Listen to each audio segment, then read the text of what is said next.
right, folks, we are back here on WLTH 1370 AM. That's 92.7 in the FM dial. It is 7:33 in the PM here on March the 14th, 2025. It is my grandmama's birthday. So I want all y'all out there close to y'all radio to give a big shout out and say happy birthday to my grandmother, Marie Baker. Yes, in East Chicago. What's going on, Monet? Oh, hey, how you doing? Hope you enjoyed the Jeffrey Osborne. That's grown man music. That's grown man. You gotta be a grown man or grown woman like that. Can you whoa, whoa, whoa? Yes. Let's get back to business. Let's get back to brass tacks. Donald Trump is shutting down the Department of Education, folks. Yeah. As of March 12th, the U.S. Department of Education under Secretary Linda McMahon is undergoing a significant upheaval as a part of Donald Trump's long-stated goal to dismantle the agency. Here's what's going on. There are mass layoffs. A few days ago, the department announced that it was cutting nearly half of its workforce, about 1,315 of its roughly 4,100 employees, effective immediatamente. Affected staff received termination notices and were told to clear out their desks by March the 12th. They were fired on the 11th, had to completely clear their desk out by the 12th. With offices closed for security reasons that day. Another 600 employees had already taken voluntary resignations or early retirement, leaving approximately 200 staff remaining. McMahon described this as the first step towards eliminating bureaucratic bloat and ultimately shutting down the department, aligning with Donald Trump's campaign promise to devolve education to the states. Confirmed as now, Linda McMahon is the wife of former World Wrestling Entertainment CEO or head honcho Vince McMahon. And they've been friends with Donald Trump for a long time. Donald Trump is in the WWE Hall of Fame for good reason. You know, I've always said Donald Trump is basically a wrestling character in politics. You know, many people have said for many years, including myself, that politics is basically pro wrestling. Well, I think Donald Trump's mastery of American politics proves what a lot of us have hypothesized, that a lot of this is just pro wrestling. And so he went back into the wrestling world and got Miss Linda, and she's been very vocal about her mission. In a Fox News interview, she said that Trump's directive was to clearly shut down the Department of Education. Yes. Because I'm saying education because that's what all the kids are going to be saying pretty soon with the Department of Education. Just saying, folks. Though she acknowledged that this requires congressional approval, a high bar given the Senate's 60-vote filibuster threshold, she's framing the cuts as a way to direct resources towards the states, arguing that federal oversight has failed, citing declining student performance despite decades of spending. However, she stumbled on air when she could not define IDEA, I-D-E-A, or Individuals with Disabilities Education Act. Yeah. A key program her department still administers, raising questions about the grasp of the agency's function. So what you see right there is really what the right wing in America has always been about. They say they like to hobble the government so that it doesn't function, and then they use the fact that the government's not functioning as an excuse to get rid of whatever government program. It's what they did to welfare. It's what they're trying to do to Social Security. Now they're about to start disable the phone phone service for the Social Security office, so people have to get online in order to ask any questions or get a hold of any representatives from the Social Security office. Like, this is what the right wing has always done. This is what they've been about, especially since Reagan. I'd argue probably Eisenhower was the last Republican we had who believed that the government could actually do good things. Which is ironic, considering that conservatives all idealize the 1950s. They all want to go back to the 1950s, but in the 1950s, the wealthiest entities were paying 91% tax rates. And Eisenhower was using the power of the government to integrate public schools in places like Little Rock, Arkansas, and in New Orleans and all these other places. Hell, I think I told the story a few weeks ago about how when African countries started getting free, in this, in the late 50s and early 60s when he was president, he actually signed an executive order to desegregate the different restaurants in different areas around Washington, D.C., because you had African diplomats coming to America and getting turned away from restaurants because they were black. And Eisenhower, again, saw that the government used the government to fix an issue. So he's probably the last Republican president we had whose job wasn't to completely gut all of the functions of our government and other institutions, which essentially makes the public rudderless and helpless to stop these giant monopolies and corporations that seek to control all of our lives. Now, these layoffs are hitting critical areas hard. The Office of Civil Rights, which enforces anti-discrimination laws and handles complaint backlogs, which was already under attack during Donald Trump's first term I guess it'd been, he left off in 2021. I guess 4 years ago. They were just recovering, and now it's getting worse again. With regional office being slashed from 11 to 6. So there's only 6 regional offices of the Office of Civil Rights, the Institution of Education Sciences, the department's research arm has been effectively frozen, much because of Elon Musk's Department of Government Efficiency, or DOGE, if you like, DOGE. The remaining staff are tasked with maintaining outward-facing programs like Pell Grants and student loans, but experts warn that the reduced capacity could disrupt these largely mandated functions. So, now, how is the public and our politicians reacting to this? Donald Trump is, of course, ecstatic. He's praising Linda McMahon's business acumen, saying that she cut a large number of, but kept the best people, only the best people, because according to him, he only wants the best people. Critics, including education advocates and some Democrats, argue that cuts sabotage the department's ability to protect students, especially vulnerable groups like those with disabilities. Protests erupted over the layoffs, with fears that shifting education entirely to the states could widen inequities given varying state capacities. Meanwhile, McMahon's allies like Musk's DOGE team embedded in the department are pushing the efficiency narrative. Now, see, this is a situation where, once again, where we see this often, where there are no good guys, right? Our government is loaded with inefficiency. That's a fact. And the Department of Education has been failing. There's no arguing that. It's only been around since 1979.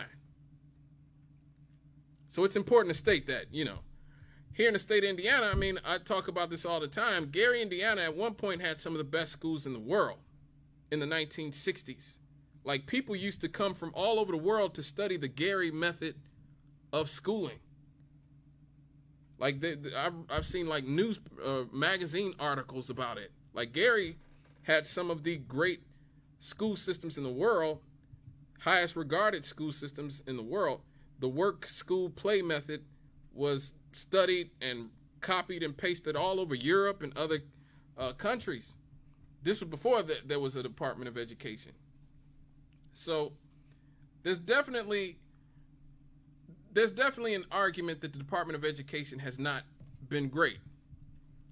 But again, you have to look at the fact that whenever we have a Republican president, whether it's Ronald Reagan, whether it's George Bush, George W. Bush, or Donald Trump, their goal is to make sure that it doesn't function, that it doesn't work. So this is what happens when you have really a whole party that thinks that government itself is bad. You know, Ronald Reagan once said the scariest thing you can hear is, "I'm from the government and I'm here to help."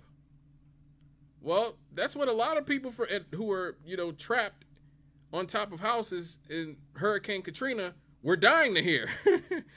You know, they were dying to hear that. "I'm from the government. I'm here to help." And a lot of them died because they didn't hear that. And so what you have really is a sort of radical. People always call us on the left radicals. You guys are radicals. I'm not a radical. Okay? You can see the things I talk about, the programs I talk about, you can see it in every country in the world. In just about Canada, England, France, Germany, Norway, Denmark, Scotland, Sweden, you know, Switzerland, whatever, Japan, all the happiest, healthiest, most educated countries in the world implement the type of policies that I support. What's radical is having an entire party in your country that thinks that government itself shouldn't do nothing except for, I don't know, give subsidies to rich people, or, you know, shouldn't do anything but call the police out to shoot you if you're black, really, and put out fires. That's radical. Find me a first world country that functions with no government. I'll wait. Find me a functioning first world country without public schools, without a public fire department, without a public police department, without a post office, you know, postal service, without infrastructure, without a welfare state, or without programs that help the poor and the sick. The right has you blaming welfare queens and Cadillacs, while people like Elon Musk literally are billionaires because they get money from the government.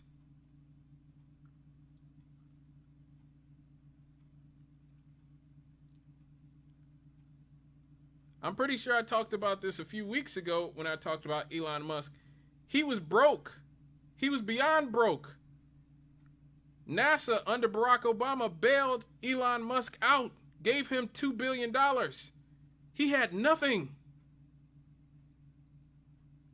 NASA, which is us, the government, we pay for that with our taxes, bailed out Elon Musk. So the government's always bad until it's bailing them out.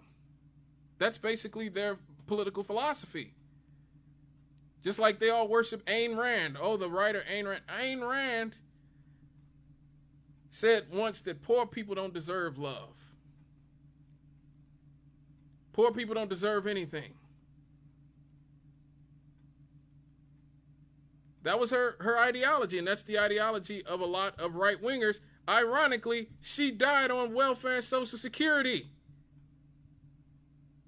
When she died, she was being kept afloat by government programs.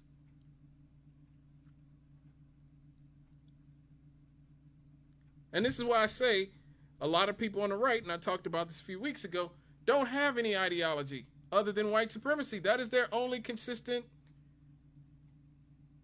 ideology. And that's not me saying that. That's not me saying that. One of Richard Nixon's aides a man by the name of Lee Atwater said that many years ago,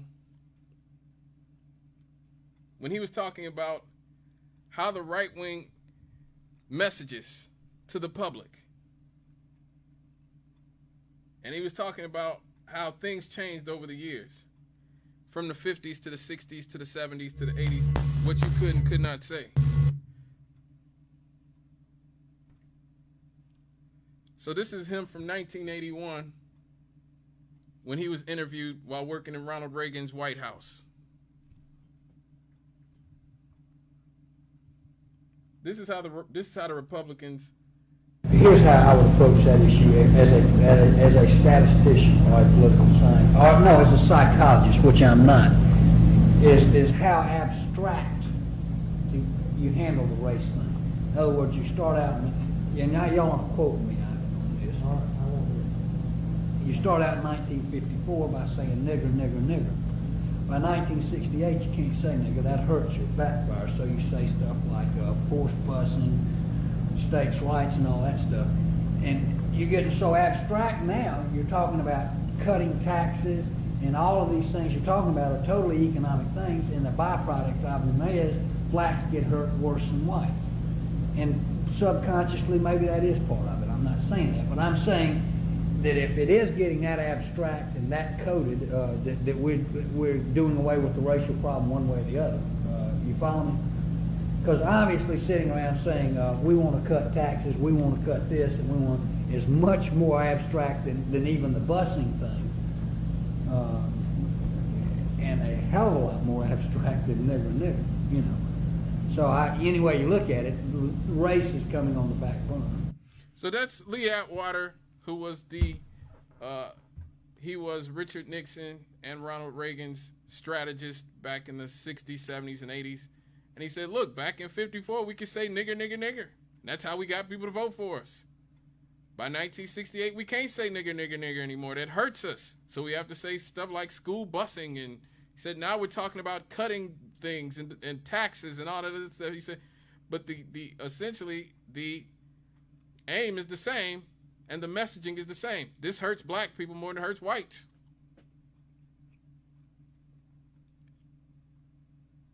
Simple. Simple as that.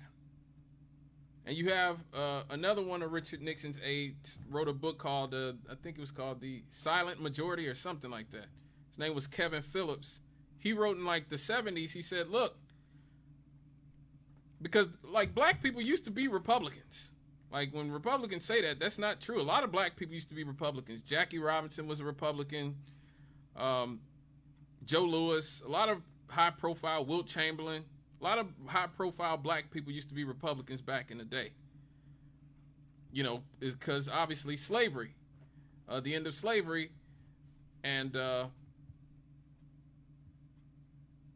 obviously the Republicans started off as a third party to end slavery. And so for much of the 20th century, the Republicans had not gone full mask off yet as the sort of party that they turned into. And Kevin Phillips basically said, because he's one of the strategists that created Richard Nixon's Southern strategy, where they would use a lot of Southern whites and working class whites' resentments of the Civil Rights Act and Civil Rights Movement against the Democrats and people like LBJ and Roosevelt's New Deal and those types of things that sort of help black communities. He basically said, look, we're not going to get more than 20% of the black vote from here on out. It's just not going to happen. And we don't want more than 20% of the black vote. If we get any more than that, we are going to lose racist whites. So what we want to get is just enough of the black vote to hurt the Democrats. That's it. We just want somewhere between 10 to 15%, no more than 20%. And so this is basically one of the reasons why politics is so bad for black people in this country, because the Democrats and Republicans have a silent understanding. The Republicans don't want more than 20% of the black vote. So they're not going to do anything that will get them more than 20% of the black vote. They just want 15%, which is what Trump got, I think. That's pretty much all they want. They only want somewhere between 10 and 20%. Meanwhile, the Democrats know that they're going to get 80, 90% of the black vote in every election. And so the subtext to all this is that none of these people have to have an economic plan for us as a community. None of these people have to have a plan for black folks. None of these people have to do anything, really. All the Democrats can throw anything out there and you will still vote for them. And the Republicans will just say just enough to cause enough dissension to maybe get some black people like, you know, Candace Owens or somebody to vote for them. But that's about it.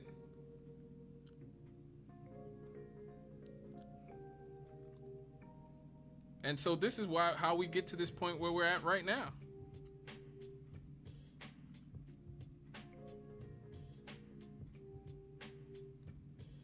Where we're consistently at the mercy of two parties that have zero, and I mean zero, interest in actually doing anything to help our community.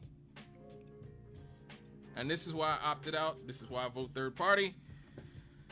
Oh, sorry, caller, I can't get you. I got to get out of here.